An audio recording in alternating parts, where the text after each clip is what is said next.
Dans cette vidéo, tu vas apprendre ou revoir comment donner ton opinion et surtout comment te justifier. Il va falloir utiliser des verbes d'appréciation. Par exemple, pour dire que tu aimes quelque chose ou que tu aimes faire quelque chose, tu peux utiliser I'm crazy about this painting. I'm a huge fan of Warhol. I love painting. I'm fond of taking photos. I'm keen on comic strips. I enjoy going to the museum. I like drawing.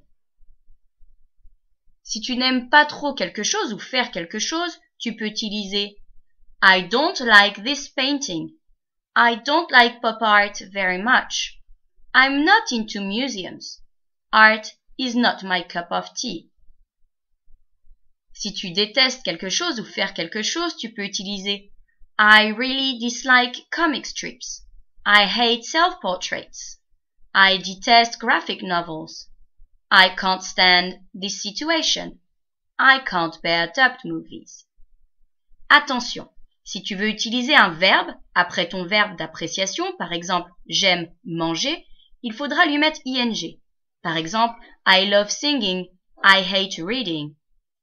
Il est important de justifier son opinion, de dire pourquoi tu penses cela.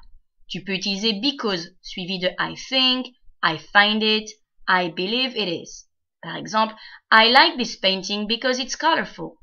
I don't like this painting because it's difficult to understand.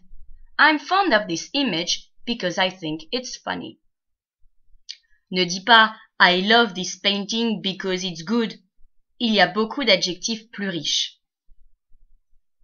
Tu peux dire I like it because it's modern, it's large, original, abstract, famous, it's historical. This painting is beautiful, traditional, colorful, realistic, pure, funny, humoristic, subversive, inspiring, dynamic, eye-catching, unexpected, interesting. Si tu ne connais pas ces mots, cherche-les dans le dictionnaire.